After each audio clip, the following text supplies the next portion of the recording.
Monthly partner in brief of ongoing progress work on the shutdown of Lagos infrastructure. Bring all the traffic into this direction. We are going to work to ensure that better during the day after the traffic. If we don't support the people now, the road will collapse. Good day and welcome to another episode of your program, Infrastructure Weekly. I am your anchor, Abosede Omowi. Today on the program, we will be taking you through developments in the power, works and housing sector, as always. We will be right back after this time out to properly set sail. Stay tuned. Coming together of opportunities, and this is what infrastructure is the backbone of development, which explains the Buhari government's effort at bridging the facility gap. Infrastructure Weekly is a television package designed to bring you latest information on hundreds of development projects going on in various sectors all over the nation. there is no state in Nigeria today where you will not see our contractors busy at work. Power generation, rural electrification, road rehabilitations, national housing scheme, construction of roads and rail lines across the country, you name it. We are now able to produce 7,000 megawatt of power. That is no longer debatable. Infrastructure Weekly is Nigerians working together for a better Nigeria. So be better informed to take better informed decisions. Watch Infrastructure Weekly, showing on Channels Television Thursdays 2:30 p.m., NTA Network Wednesdays 5 p.m., and Core TV News Fridays at 8 p.m. Infrastructure Weekly, making development known. We will take out from the power sector this week with the commissioning of the 2x60 132-33 kVA Odogunyo substation in Ikorodu in Lagos State, where the federal government says it will continue to expand capacity in the power sector to ensure that Nigerians get the full benefit of the potential of the sector. The Minister of Power, Works and Housing, Babatunde Fashola, also disclosed that the new transmission substation will help in unlocking the potentials of the Ikorodu industrial estate. Let's take a listen. The Odogunyo substation was conceived in the year 2009, but the usual challenge of the time, which includes funding and late takeoff in 2010, did not allow the completion of the project. But today, 9 years after it was originally conceived, it has been commissioned, and the minister, obviously elated at the completion of the project, said this is the impact the change represents. He discloses the resolve of the federal government to ensure the capacity of the transmission leg of the power sector value chain continuously improves. The transmission sector of the power value chain has been one of the beneficiaries of Mr. President's charge for project completion and project commissioning. So over the last few weeks and months, whether it is in Sokoto, in Lagos, or in Asaba, or in Umuahia, and recently in Akpo, in Abuja, if you have followed our story, you will see that we have been very busy completing one transmission project or expanding one transmission station here and there. The minister says the federal government is ramping up efforts in the sector with expected delivery of 90 projects before the end of the year. For his part, the managing director of the Transmission Company of Nigeria, Usman Go Mohammed, says the sector is now on the path of sustainable development. According to him, the level of development and funding in the sector for the past 3 years is unprecedented. Power is one of the critical action points of the economic recovery and growth plan of President Muhammadu Buhari. Those of you who listened to his New Year address on the 1st of January of this year will recall the details of projects spanning infrastructure, containing power infrastructure particularly, which my ministry was charged to advance and to complete with vigor. Transmission has been scattered, distribution is not working, and generation is not working. Generation was only about 3,500 Transmission was 5,500, and distribution was also about 3,000. As at today, as at December, when the last simulation was done, TCN transmission had a capacity of 7,124. And after that, we have added so many other substations. And generation was 7,000 megawatts, and distribution, if you look at last time we had a peak, distribution was 5,224. So that's tell you how the minister has transformed the sector. The minister later commissioned the project and handed it over to the Anyogbure of Ikorodu, Kabiru Shotobi, who promised to ensure the safety of the substation to fast-track social-economic development of the area. The member representing the area in the House of Representatives, Jimmy Benson, thanked the government for bringing the substation, which he says will impact positively on the Ikorodu Industrial Estate, which it exclusives is the largest in West Africa. When I came in here, this is the largest industrial estate in the whole of West Africa. And we can get value from this enormous community, what we have been endowed. I want to make a plea how they can do the road for them so that we can get the benefit of having the industry situated here. This transmission station, and I'm sure it will bring 24-hour power to our federal constituency. The substation is expected to help in evacuating about 90 megawatts of electricity for distribution for the people of Odogunyan and adjoining communities.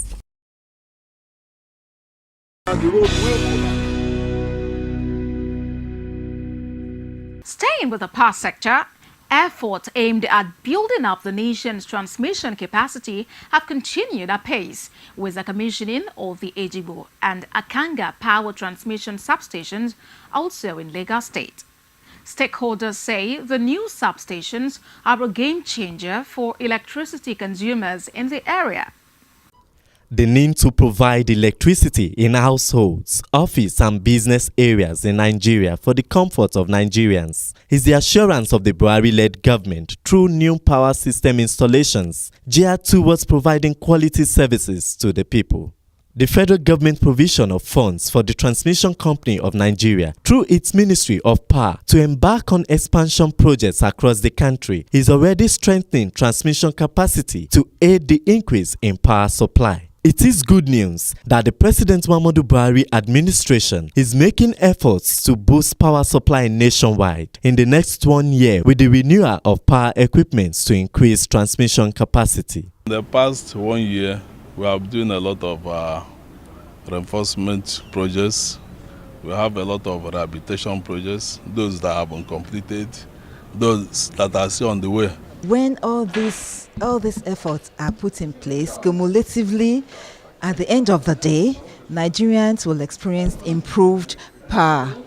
At Ejigbo 132 by 33 kV substation, the capacity is presently 250 MVA. With the commissioning of a 100 MVA transformer, the capacity would increase to more than 300 MVA, with mobile transformers presently bridging the gap when the need arises. This station is part of the national grid because we link to 3 different power stations, Egbi, Omotosho, and Olorun Shogo.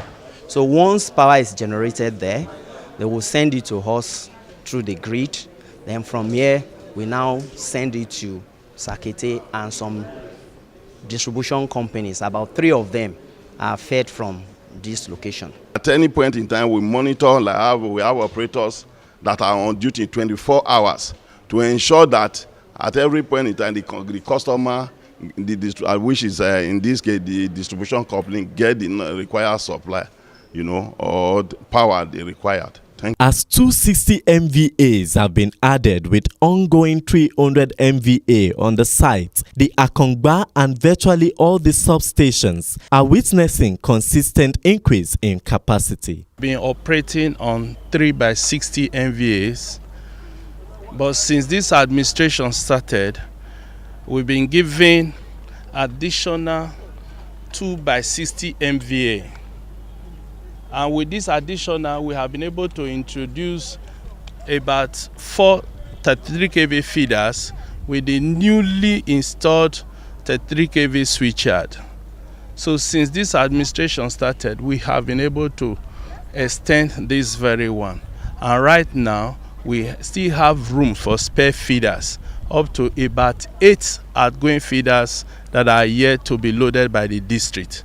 Inspecting all the newly installed transformers, representatives of the Transmission Company of Nigeria have this to say.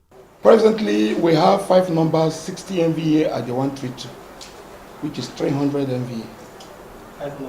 5 numbers, 60 MVA at the 132, as against the 120 we used to have when we started operations here.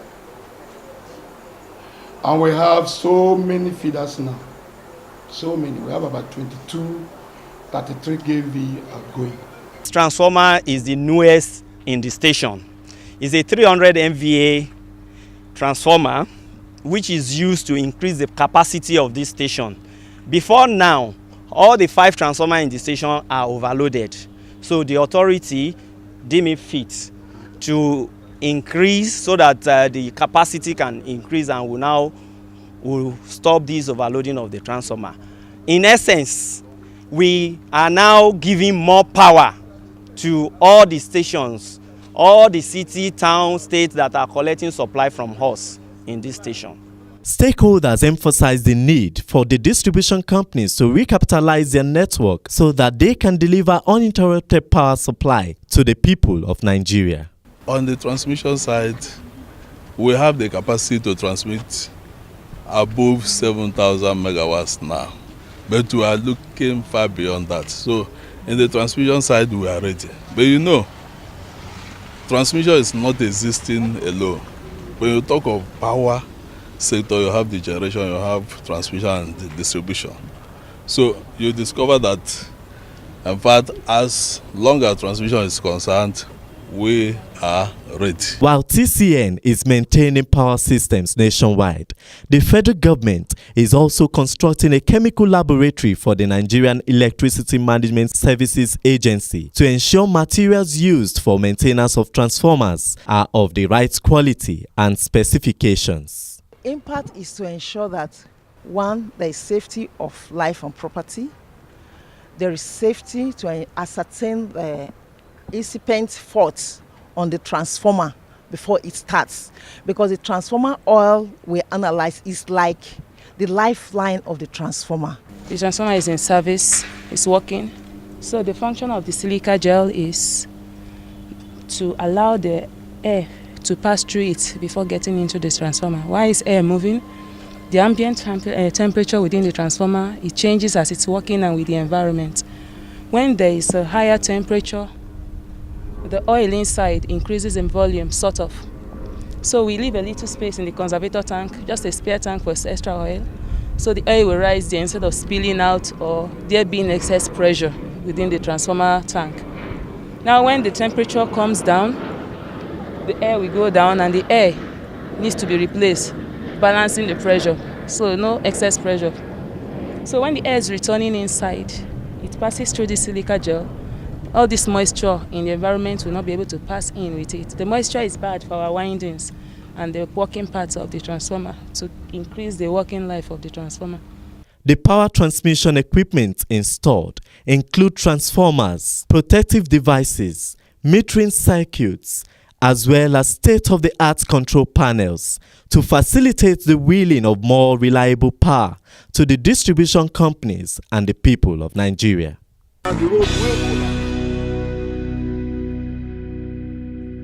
If you were just joining us, the program is Infrastructure Weekly, where we take a closer look at the infrastructure development agenda of the Buhari administration. For comments, feedback and inquiries, you can reach us on facebook.com/Infrastructure Weekly and on Twitter @infra_weekly. Join us after this break for a look at development in the road sector.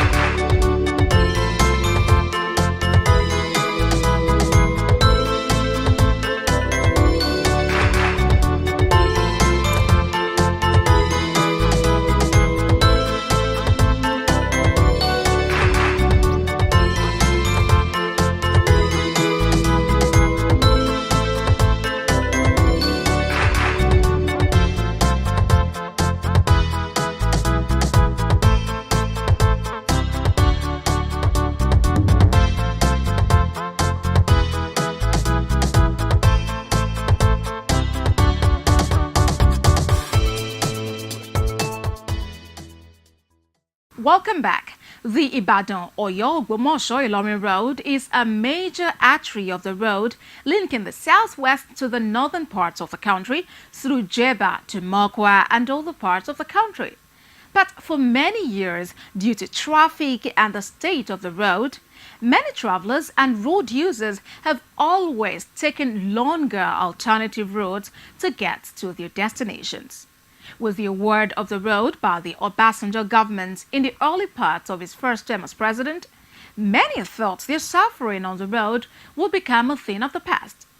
Though it took longer for the Ibadan-Oyo section and the Ogbomoso-Ilorin section to be completed, the longer section of the road, the Oyo-Ogbomoso stretch, was left unawarded until the advent of the Jonathan government.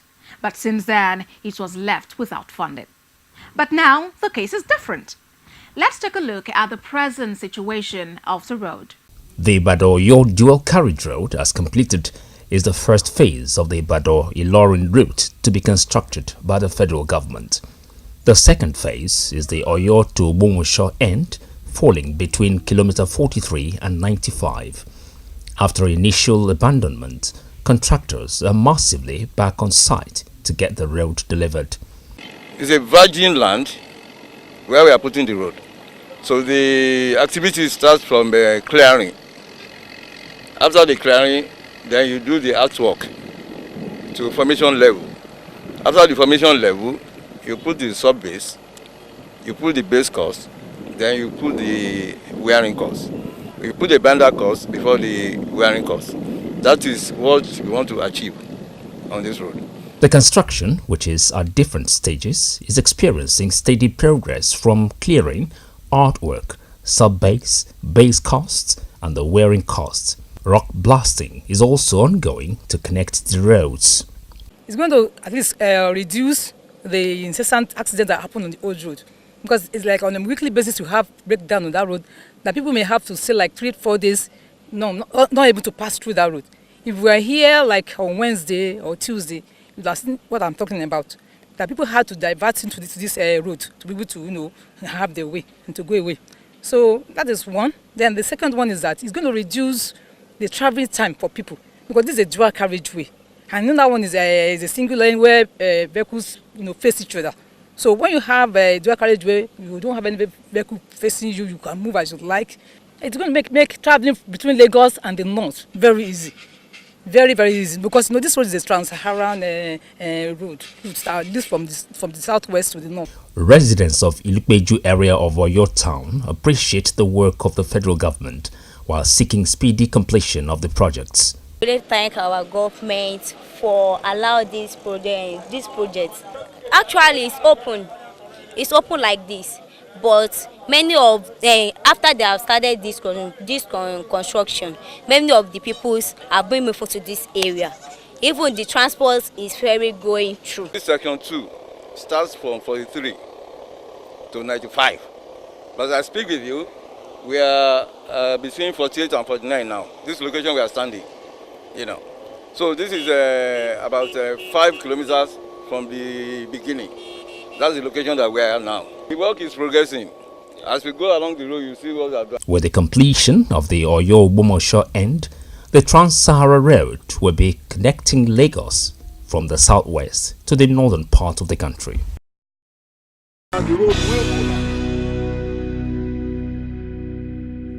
Thanks for staying tuned. For comments, inquiries, and feedback, join us on facebook.com/Infrastructure Weekly and on Twitter at infra_weekly. Join us after this break for a look into the National Housing Program in both Edo and Delta State. Don't go away. Coming together of opportunities, and this is what infrastructure is the backbone of development, which explains the Buhari government's effort at bridging the facility gap. Infrastructure Weekly is a television package designed to bring you latest information on hundreds of development projects going on in various sectors all over the nation. There is no state in Nigeria today where you will not see our contractors busy at work. Power generation, rural electrification, road rehabilitations, national housing scheme, construction of roads and rail lines across the country, you name it. We are now able to produce 7,000 megawatt of power. That is no longer debatable. Infrastructure Weekly is Nigerians working together for a better Nigeria. So be better informed to take better informed decisions. Watch Infrastructure Weekly, showing on Channels Television Thursdays 2:30 p.m., NTA Network Wednesdays 5 p.m., and QoTV News Fridays at 8 p.m. Infrastructure Weekly, making development known. The National Housing Program, currently on in 33 states, has reached an appreciable level in both Edo and Delta State and has also helped in empowering local communities, artisans and others. Let's take a listen to the impacts the program is making on the local economy in both states. The ongoing national housing program by the federal government in Benin, Edo State, is generating over 3,000 employments for skilled and unskilled workers, including contractors, artisans, building material suppliers, block molders, as well as empowerment to families within the locality and Nigeria at large. Julius Ibekwe is a beneficiary and his wife a food vendor at the site. Regina Ibekwe commends the federal government for creating means of livelihood for some of them through the project, while stating that she earns about 35,000 naira daily. The Ibekwe couple has generated money to take care of their children's education and also bought a land to build their own house. I benefited very well. So my wife is selling here. She's making money. I am working for them very well. Their things are not losing, so the community is good also. They are not coming here to take what does not belong to them. I thank God for giving me opportunity this hour to speak. I thank God as una open here for me, and they say well, and that they use the money where I say here they train my children. I thank God for the good thing where una do for me. God go bless una. Here open and they make our area to open. It make the village open more. The 64-unit housing project is located at Edumwen, Eigie, along Benin-Auchi Road in Umwode local government area of the state. During an inspection tour by the Ministry of Power Works and Housing, site managers say the ongoing project has about 12 different contractors and is at 80% completion stage. The quality is good. Specification is very good, and the bottom line of this project is that everything we are using is from Nigeria. Nothing is imported. From the cement to the doors, they are all locally made. Since we have been working, we employ so many people, and then the atmosphere is good. We are enjoying the work. My income has enhanced, and I've had the opportunity to also get more experience as it has to do with house building. Capital Monsimibai. I am a carpenter here, and with the work I am doing here, I feed my family and pay my children's school fees, so I thank God. Road construction is also ongoing at the site for easy access to the housing estate, which will in turn boost economic activities in the state. The project is ongoing. By the special grace of God, as you can see, the work is moving. Okay. My equipments are here. We have been able to clear the site, and we're facing the topsoil on the site. As soon as we evacuate the topsoil, then filling is the next. The National Housing Estate in Anioa North Local Government Area of East Sele Azagba, Delta State, has 68 units of residential buildings and a condominium of 24 units. It has created over 1,000 employment opportunities for the people, and the construction of houses also includes schools and recreation centers. We are doing this project for the benefit of the public. The benefit is twofold. There's economic benefit on the workers, the community, the contractors, and even the staff, in-house staff, because everything is local content, 100%. It's need for us to provide adequate security here.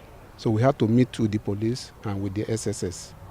But for now, there's no security situation in this place. This place is peaceful, and that's why you can see workers working conveniently without any problem.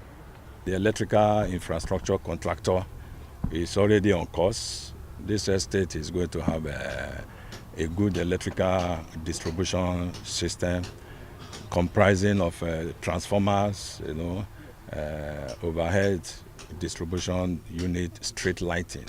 So when you may be passing through here, when the estate is finally finished, you think it is another Dubai. Because if you have ever been to Dubai, in the night you think it is daylight. So everywhere will be lighted up. And interestingly too, there is provision for good water distribution scheme. In this estate, there's provision for borehole, treatment plant, tower, and overhead tanks. We cannot talk of a good planning without open spaces. Open spaces for facilities such as recreational areas, nursery schools, green beds, post office, commercial areas, and so on and so forth. So there is also provision for all of these facilities in this housing estate. With all these positive projects across the country by the President Muhammadu Buhari-led federal government, its objectives are to address and improve socio-economic conditions through employment generation, poverty alleviation, and empowerment of Nigerians. That will be all on today's episode of the program. Before we go, let's all join hands together to protect public utilities so that they will last longer and bring the needed benefits for putting them in place for all Nigerians. Let's continue the conversation on Facebook.com/Infrastructure Weekly and on Twitter @infra_weekly. Lastly, pay your tax. I'm Abosade Omowi. Bye for now.